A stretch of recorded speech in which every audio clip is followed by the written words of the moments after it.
Pierre Brouet en a marre. Il en a marre de faire ses débats et ses conférences depuis la sortie du film de Ken Loach, Land and Freedom. Il est demandé partout, dans les universités, dans les ciné-clubs, partout, on lui demande de venir expliquer, débattre autour de ce film. Il dit qu'il en a marre, mais je suis sûr qu'il adore ça. Pierre Brouet a à peu près 70 ans, une belle moustache blanche, et il est historien, un historien de grand tonnage, disons, et il s'est fait connaître en 1961 avec son compère Émile Denim pour la publication d'un livre intitulé tout simplement La Révolution espagnole 1931-1939. Et ce livre a fait un certain bruit parce qu'il évoquait les divisions qui existaient à l'intérieur du camp antifasciste, on va dire, c'est-à-dire entre les communistes, les anarchistes et ce parti POUM, P-O-U-M, créé, je crois, en 1933 et qui était constitué par des communistes dissidents, dont certains étaient trotskistes, ce qui est aussi le cas de Pierre Brouet. Il faut être clair là-dessus. On a entendu le colonel Tanguy qui est au Parti communiste, voilà Pierre Brouet qui est trotskiste, qui ne l'est plus, mais qui l'a été. Donc c'est un homme de conviction, mais comme vous voulez, c'est un historien remarquable et remarqué, qui fait autorité, et cet ouvrage fait autorité pour ceux qui s'intéressent à cette partie de l'histoire. Donc on se retrouve tout simplement avec Pierre Brouet pour d'abord un petit rappel historique.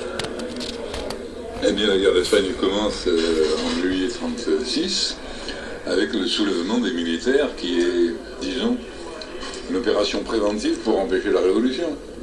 Et l'opération préventive déclenche la révolution. Quel est le paysage social à l'époque et quels vont être les partenaires, les adversaires, les acteurs de cette histoire?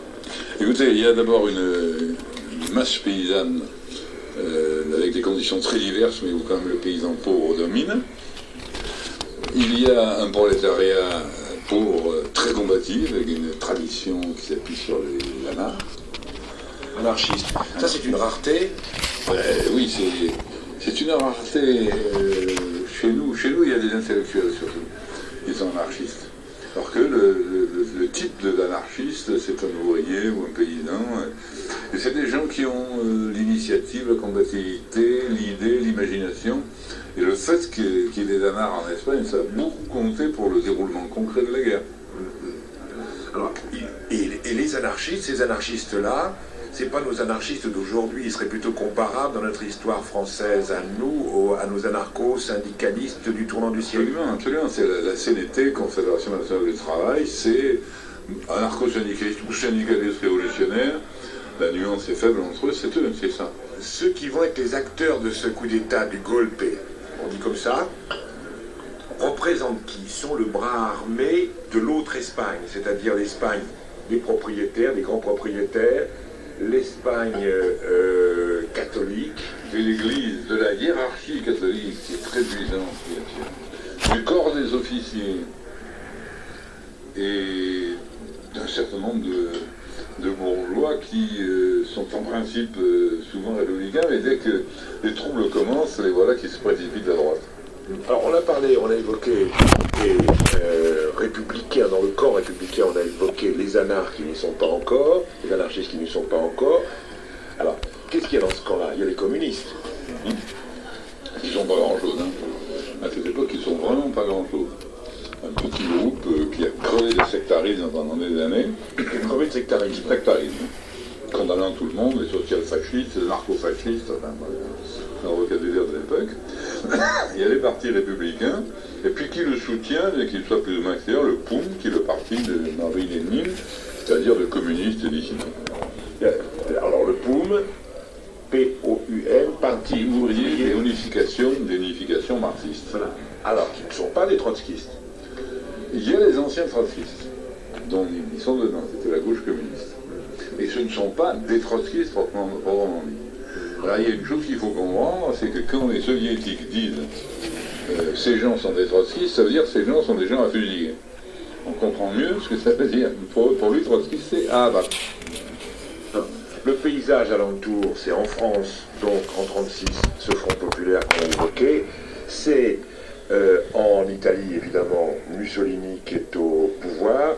Et c'est en Allemagne la montée d'Hitler. Non, il est au pouvoir depuis 3 ans. Il est au pouvoir depuis 1933. Et n'oubliez pas Salazar, au Portugal. Et Salazar, derrière, au Portugal. Il a tout bloqué. Il va servir de base arrière aux franquistes. Il y a les soviétiques. Il y a les soviétiques, évidemment, qui sont au loin, mais qui vont jouer un rôle. Oui, mais alors là, il faut le dire tout de suite, hein, les soviétiques s'en sont contrefoutus pendant 3 mois. Ils ont, y compris, contrairement à ce qu'on raconte, signé l'accord de non-intervention. Bon, alors, ne faisons pas... Ils ont laissé passer le moment où on pouvait gagner cette guerre. Ils vont s'y intéresser à partir de quel moment? Avant ou après? Septembre. Ils vont s'y intéresser... en septembre 36. Septembre 36. Dans un premier temps, donc, coup d'État réactionnaire, on va l'appeler comme ça. C'est comme ça que vous l'appelez baptisé? Coup d'État pronunciamento, coup d'État militaire, qui n'est pas brillant. Qui n'est pas brillant. Qui n'est pas brillant parce que il s'est trouvé face, et c'est la première fois dans l'histoire de l'Europe avec les avancées, les éléments de droite, réactionnaires, fascistes, etc. Les prolétariats espagnols résistent. Les paysans résistent. Ils prennent les armes, ils se défendent, et ils gagnent souvent. Alors bon, il faut comprendre que la droite a soulevé ses généraux pour empêcher la révolution. Et le fait même de combattre la droite a obligé les ouvriers et les paysans à faire une révolution. Parce que pour combattre la droite, il fallait liquider l'armée, liquider l'église, liquider les grands propriétaires. Et ces 3 points-là, ça fait une révolution. Dans les zones du pays contrôlées, qui étaient sous le contrôle du camp républicain, on a pris des initiatives révolutionnaires. Partout, ils ont liquidé l'armée et fait des milices à la place, ils ont confisqué les terres, ils ont fusillé les curés, ils ont installé des marchés ou des maisons du peuple à la place des églises. Et ils ont créé des organismes de pouvoir révolutionnaires qui s'appelaient comité, conseil, juntas, ce que vous voulez. Ils ont créé des organismes. Non, c'est une révolution très riche.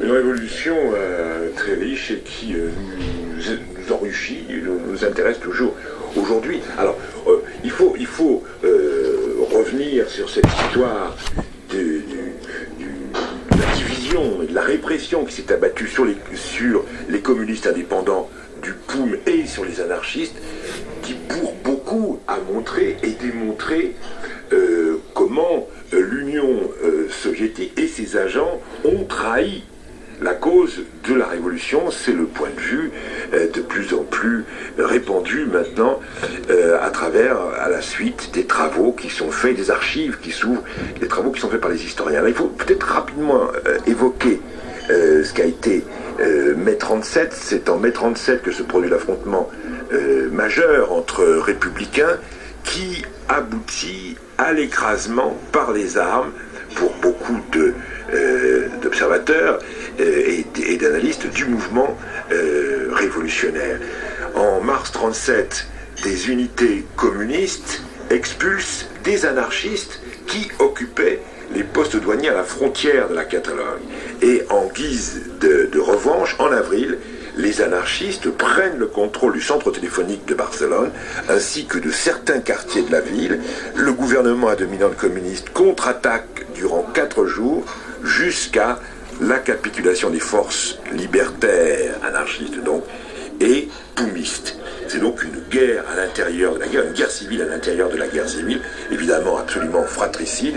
Il y aura 400 victimes dans est en Barcelone. Et là, c'est le début d'une terreur qui est mise en place par les communistes, assistés par les experts du NKVD, c'est-à-dire le KGB, ce qui s'appellera par la suite le KGB, c'est-à-dire la CIA soviétique, si vous voulez, et qui sera dirigé non plus contre les fascistes, mais contre l'extrême gauche indépendante. À partir de là, la ville se peuple de tribunaux politiques où l'on torture, où l'on abat comme à Moscou, et le plus illustre la plus illustre victime sera Andrés Nin, qui était le leader du POUM, dont le corps n'a jamais été retrouvé, et qui était le père de l'écrivain, ou écrivaine, comme vous voulez, Anaïs Nin, voilà, vous voyez, qui fut entre autres l'ami d'Henry Müller. On continue ces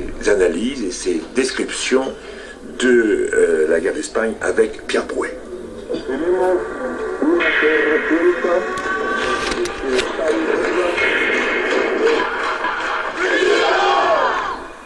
Revenons maintenant à l'épisode de novembre 1936, lorsque les brigades internationales arrivent. C'est l'épisode qui nous intéresse. Alors au départ, il y a eu des volontaires de tous bords. Des volontaires de tous bords, des communistes bien sûr, mais pas forcément les plus nombreux, des anards, des socialistes, de tout. Et qui ont constitué des unités, comme les unités de milices, auprès des milices de chaque parti ou syndicat. Et pourquoi venaient-ils ces gars-là? Parce qu'ils ont l'impression qu'il faut aider l'Espagne, que c'est un point décisif pour le combat contre les fascistes.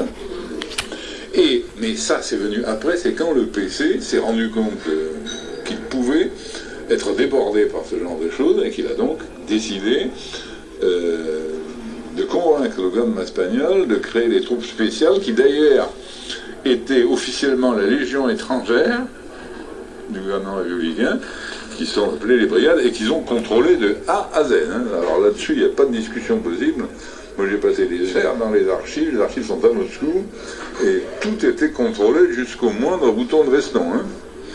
Les brigades internationales, c'est l'affaire de l'internationale communiste et des services soviétiques. Ce que vous suggérez, c'est que ces gars-là ont été manipulés, les brigadistes ont été manipulés, ou bien ils le savaient. Il y en avait qui savaient, et puis il y en avait qui sont venus en Espagne pour défendre la liberté, le droit à la vie, tout ce que vous voulez, et qui ont mené une autre politique que celle qu'ils auraient menée s'ils avaient été libres de la mener. Je pense, moi, que les Espagnols, il y a une grande escroquerie. Écoutez, je vais vous dire, moi j'ai eu un ami allemand, qui était un drôle de type, un aristocrate allemand, qui rêvait de se battre contre le nazisme, et qui a voulu aller au Parti communiste, et s'est fait foutre de lui, évidemment, ils n'ont pas voulu, ils l'ont embauché dans un service secret, lui assurait qu'il ne savait pas que c'était un service secret soviétique, bon, peu importe.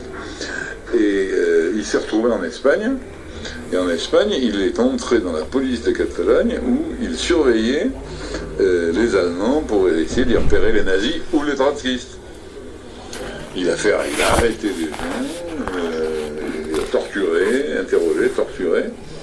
Il est arrivé cette chose extraordinaire que un metteur en scène serait bien inspiré de raconter, c'est qu'il s'est trouvé en face d'un vétéran communiste qui était un Suisse, qui le traitait de cochon, de fasciste, etc., etc. Il s'est mis dans une colère noire, pour faire une pote de fasciste, c'est toi le fasciste, non c'est toi, etc. Et finalement, les arguments de l'autre ont fini par atteindre je ne sais quelle zone dans sa tête. Il a cessé de le cogner, ils ont commencé à parler dans les autres la nuit. Le lendemain, il le faisait évader, il s'évadait lui-même.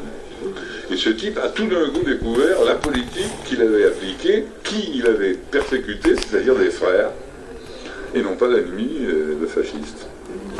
Et à sa façon caricaturale, mon ami Sonranc résume le drame de ces combattants. Qui aujourd'hui, en plus, bon, ils refusent d'en parler, si vous voulez. Ils vous disent, non, on a eu raison, tout ça, c'est des conneries, comme ils disent en France. Et en fait, bon, c'est leur raison de vivre, de ne pas avoir été manipulés, ils l'ont été. Ils l'ont été, pour une part d'entre eux, ça ne les dérangeait pas, bien au contraire, et pour d'autres l'ont découvert. Quand est-ce qu'ils l'ont découvert, les autres? Il y en a pas mal qui l'ont découvert en partant, seulement ceux-là, ils n'ont jamais eu le temps de s'exprimer, vu l'écart entre la guerre et la guerre mondiale et la fin de la guerre d'Espagne. trop réduits, ils étaient dans des camps, ils n'ont pas pu s'exprimer. L'intention soviétique, elle était quoi? Alors l'intention soviétique était de défendre en Espagne les positions de la République pour empêcher l'Axe de prendre des positions... L'Axe, c'est-à-dire de prendre des positions stratégiques. En même temps, de montrer aux Franco-Britanniques qu'ils étaient une puissance respectable qui pouvait ramener l'ordre, empêcher les violations de la propriété, à qui on pouvait s'allier, à qui on pouvait faire confiance pour ne pas sombrer dans la révolution et pour être de solides alliés militaires contre le fascisme. Voilà ce qui étaient les intentions de Staline.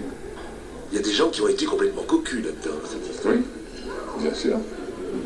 Mais c'est peut-être absurde, mais j'ai une très grande pitié pour les assassins, dont les derniers sont en train de mourir. Parce qu'ils ne savaient pas ce qu'ils faisaient. Parce qu'on leur a donné les ordres, ils ont cru bien faire. Et ils ont tué leur frère. C'est pas possible d'être plus cocu que ça. Et cette génération était une génération abominablement dupée. C'est ça le drame du Staline. Le principal drame du Staline, c'est ça. C'est qu'ils ont employé à leur fin, au fin de l'intérêt d'une couche privilégiée en URSS, Staline et compagnie, le dévouement de millions d'hommes qui étaient prêts à se battre pour la liberté, l'égalité, le bonheur des hommes, etc. C'est une gigantesque escroquerie. Los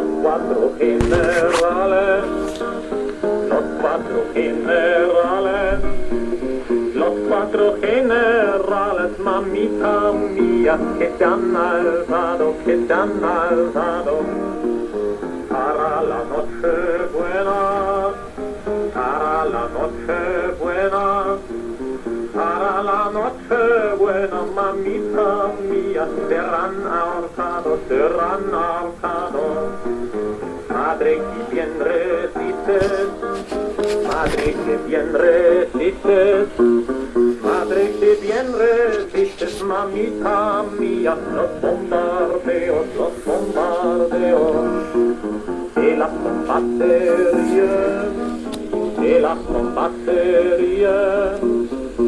bombarderías, mamita mía, los madrileños. On est en train de célébrer cette guerre d'Espagne, d'abord sous un dehors très romantique, hein, il y a tout un côté romantique, il y a tout un côté héroïque, on dit regardez comme ils ont été courageux, ils savaient mettre leur vie jusqu'à la dernière goutte de leur sang. Ce sont les seuls qui se sont battus pendant 3 ans contre les nazis fascistes, ce sont les seuls. Ailleurs, il faut quand même leur rendre d'abord cet hommage-là. Absolument, moi chaque fois que je parle d'Espagne, je commence par ça. C'est les seuls. Alors, mais seulement on s'arrête là généralement. Enfin aujourd'hui on a tendance un peu à rester à l'hommage et puis on va pas tellement plus loin. Il faut aller jusqu'au bout, parce que la logique de ce que les défenseurs de la politique stalinienne en Espagne racontent, leur logique, c'est qu'il faut pour gagner établir une dictature de fer et un régime totalitaire. Ce qui est pas vrai.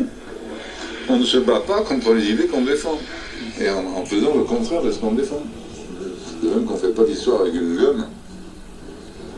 Bon, on ne peut pas y passer table rase, quoi. Voilà. Alors donc, c'est ça qui est au cœur du problème aujourd'hui, sur lequel il y a des résistances. Aujourd'hui seulement. Mais oui, aujourd'hui parce que le film de Ken Loach, par exemple, a amené au premier rang ces questions.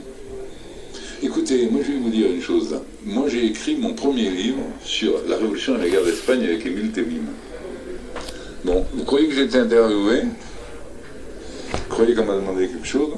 Et aujourd'hui, maintenant, on me demande, on me fait venir ici, à gauche, à droite. Ah, aujourd'hui, il y a 60 ans enfin.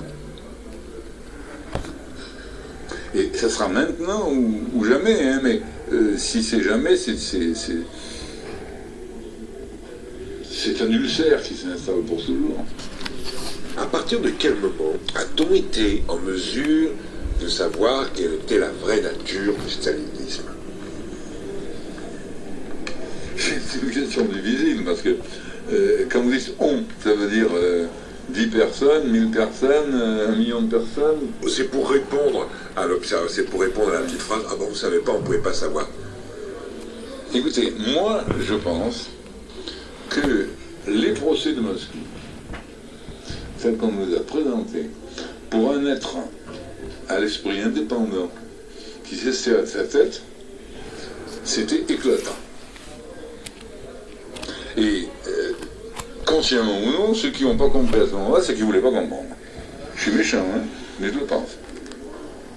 Alors moi je crois que c'était là, les procès de Moscou. Or les procès de Moscou, c'est la guerre d'Espagne, hein. Alors c'est ça qui est extraordinaire, vous comprenez, c'est qu'il y a le Front populaire avec ses espoirs, le pain, la paix, la liberté, etc. Il n'y a jamais eu autant de saloperies derrière. C'est le sang. Oh, regardez les Polonais. Mais enfin, les Polonais, ils se battent en Espagne, dans les brigades. Qu'est-ce qu'elle organise l'international? Une mission avec un groupe de travail à Paris